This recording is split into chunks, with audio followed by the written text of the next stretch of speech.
Welcome back to Let Tits Now. Late Tits Now. First snow.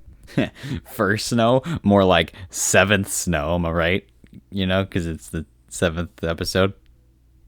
Also, it's kind of a secret episode because I'm releasing it at a time that I'm not supposed to be. So, don't snitch on me, even though this is going to be in the video. Oh, shit. She slides away. Eileen gets up and places her supplies on the sill beside her, opening the cupboard and fiddling around a bit. With the cupboard? Just taking the door off or something? Before long, she emerges with a new tube of crimson paint in hand. That's not crimson paint. That's her boobs. Rather than get back to painting after closing the door, though, she instead turns to me. So what about you? Ooh, sorry? You better be. What are you doing once you escape this prison? I don't really know. Still trying to figure that out. I feel like I failed the test as I trail off, but Eileen doesn't seem worried. Yeah, you failed that test. You're still a little kid, and there's a good few courses to look into here. Just try your hand at whatever comes up until something grabs you. Like they tried to grab me in the freaking art department. Fools. There are plenty of worse ways to spend your time in college. You're smart too, so you have that going for ya. I awkwardly smile at that praise. I've never been good at knowing how to handle compliments. Oh wow, you poor thing. I get them so much. She may say that, but the fact Eileen's so set on a career, yet only seems to be around my age, rubs in my lack of direction. I'm still patting myself on the back for managing groceries. Wow. My parents always told me I could do whatever I set my mind to, but it was easy to tread water for me that I never bothered trying to swim. Mm-hmm. Sorry, I tripped me up again. Mm-hmm. So, sounds like you have a nice family. I move to respond. The memory of them gives me the familiar pang of homesickness all over again. I might have found time to call Mom yesterday, but it just isn't the same. You right there, pal? That's rough. Yeah. That's rough, buddy. Yeah, just I miss them. Well, I'm sorry I killed them, but everyone here is going through the same thing. You as well? No, I have no family. I miss my sister. She's probably dead, but that doesn't make it easier. Mom and Dad too? Oh yeah, to be honest, things have been easier between me and my folks ever since I moved out. Huh? What? It's hard to imagine being on such bad terms with my family. That moving away was better. The best thing about Christmas will be the chance to see them again. But Eileen doesn't seem particularly fussed about it all. What are the odds? Leaving me to ponder, Eileen goes back to her painting. Sorry. Yeah. I get the feeling she wouldn't be this gracious to Caprice, so she seems to think a little better of me, at least. She's lent me an ear, and I take it, and I use it. Typical Van Gogh. Not boring you, am I? No. Oh, yawning, sorry. I wasn't bored, I promise. No, not at all. I like watching you paint. MS Paint. She pauses a moment before continuing. It's only for a second, but I sense hesitation there. Did I say something wrong? Yes. The moment passes as soon as it arrived. Eileen's brush returned to the canvas. The other students appear to have left by now. The orange-stained room silent save for her work. The building's just a little cold. But that's fine. I'm into it.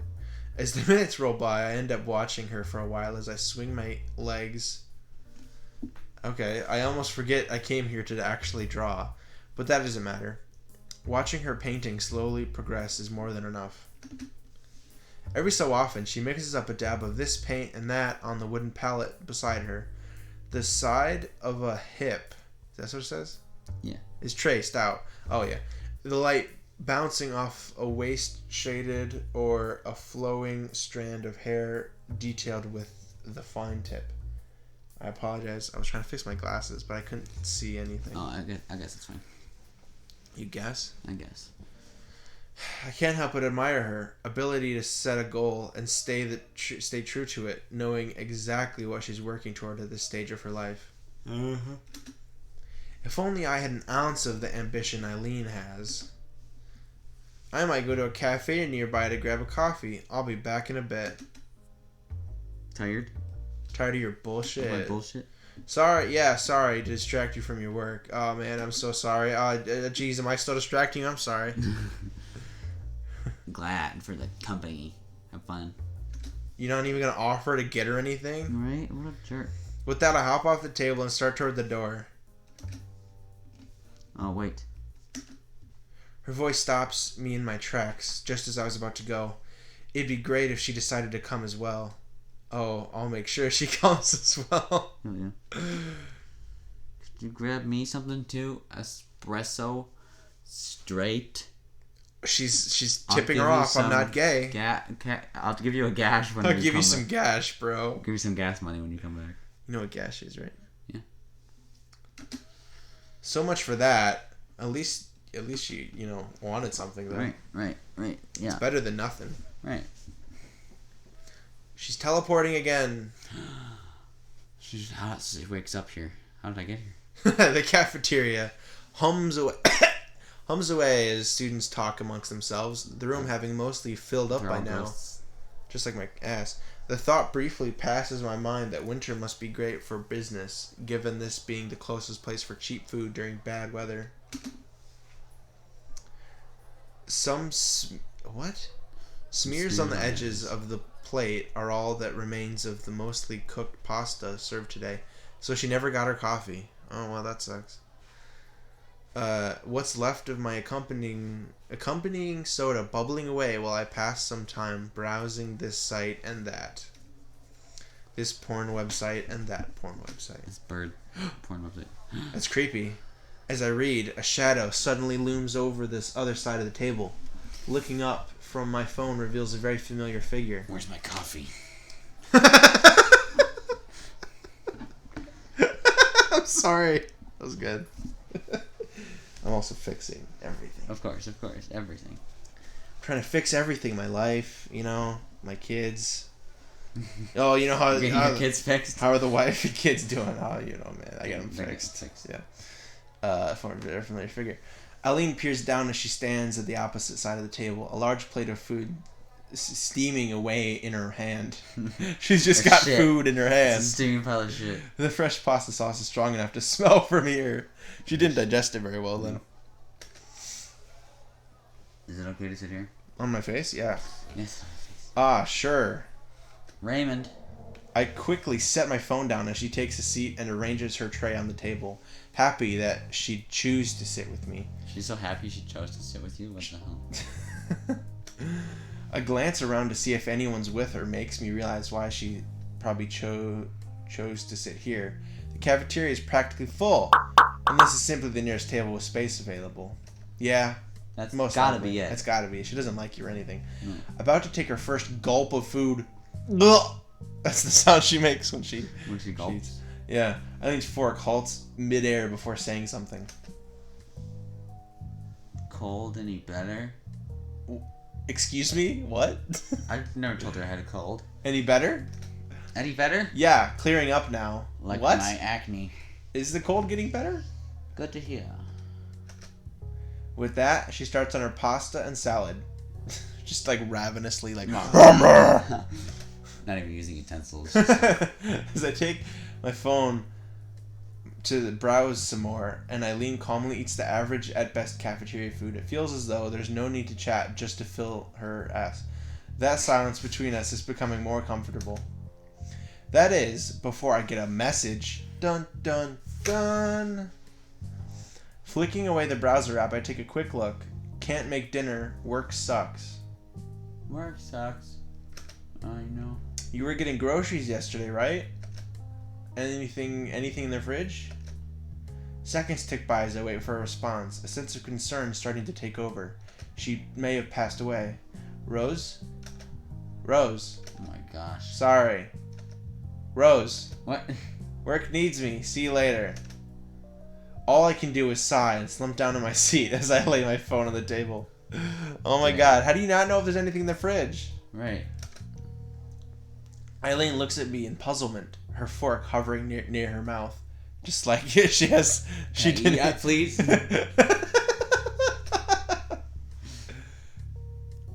Good news? Any bad news? Roommate forgot to go to do groceries. We're out of food. You can eat me. Can't you just grab a burger on the way home? Or grab my ass on the way. Grab both on the way home? That would be the plan if I wasn't nearly throwing through my allowance. I'll just look away and groan, not up to outright saying that I am broke. On the inside. It's that... Oh, sorry. The cold is that bad, huh? At first glance, she shrugs off as she goes back to eating, but she seems to actually be in thought after watching her a bit. Eventually, after finishing her food, she speaks up. I guess I was gonna cook something extra anyway. And then... When are you Wait, hold on. I was cooking some extra anyway. You're not at home cooking right now. Is it like you left it on the oven? Yeah. Bro, you leave the oven on, bro? You can go in for dinner if you want. I'm within walking distance. This was our plan all along. She's getting her back for the coffee. Oh my gosh. The suggestion's enough to make me belch upright in an instant. What? To your place? What? Potter? Fuck. Yeah, should be fine, right? You okay with... In the kitchen, wrist twisting like a stir fry. Whip it. Yes. Thank you. I am human. Thank you so much. I really, really appreciate this. I am not a robot. I will select all pictures with traffic lights. I'm so funny. I laughed, dude. We go to the east, bro. Damn it. Sure, whatever. Just don't make it weird, Miles. Considering the discussion over, Eileen goes back to finishing her off. Storms off. Food without much concern. Finishing her off food without much concern for what she's just said. Maybe she does have a good side. Yeah, I doubt it. Yeah. She's probably cooking you a shit pie, like from The Help. Pie. The Help. That's the side dish. Yeah. Stopping before the large black door, I repeat the address Eileen gave me to reassure myself I've come to the right place. Eileen's definition of walkable is apparently rather different than mine. Still catching my breath from the hike. Oh, okay. I thought I was going to be fine, but my nerves are getting the better of me now that I am here. I'm going into a near stranger's home, after all, and it'll be just the two of us. Ooh, bro! It's going to get saucy in here. In school, we just happen to be around each other, but this is entirely different.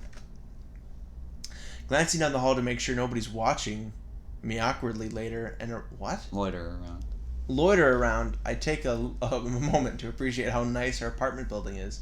This is a nice area, and everything's inside. It's immaculate. Everything inside is immaculate. Even the hallway carries a slight scent of cleaning products.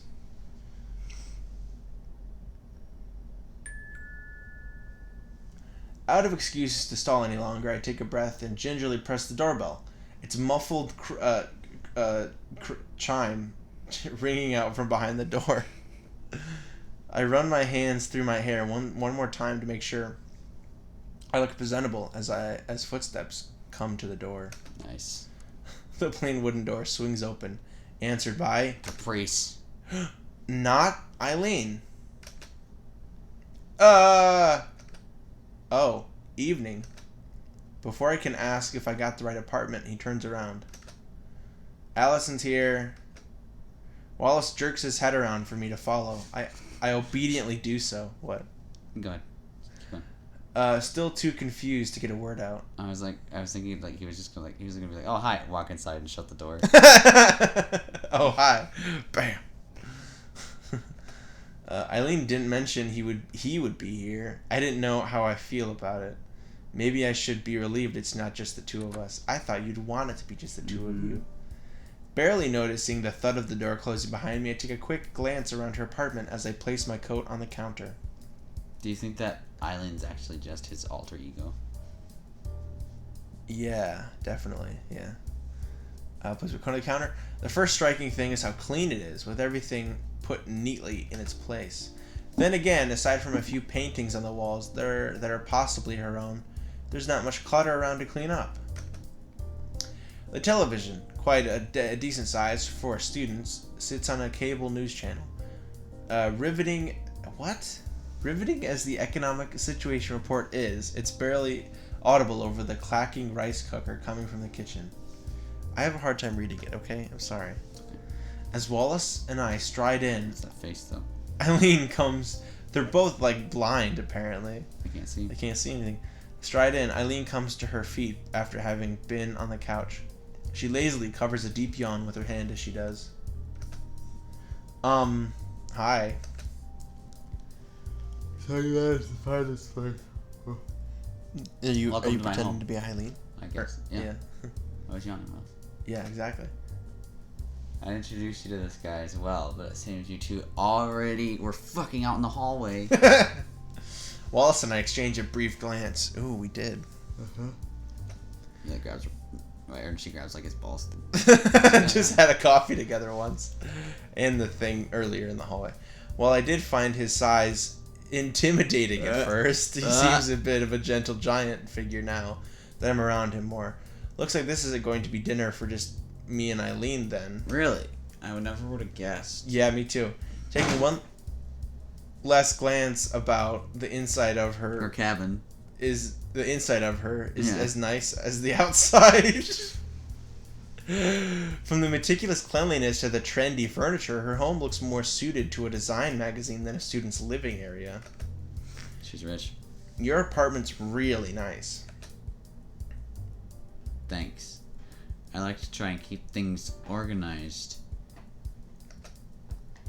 Especially when visitors are over. That look on his face.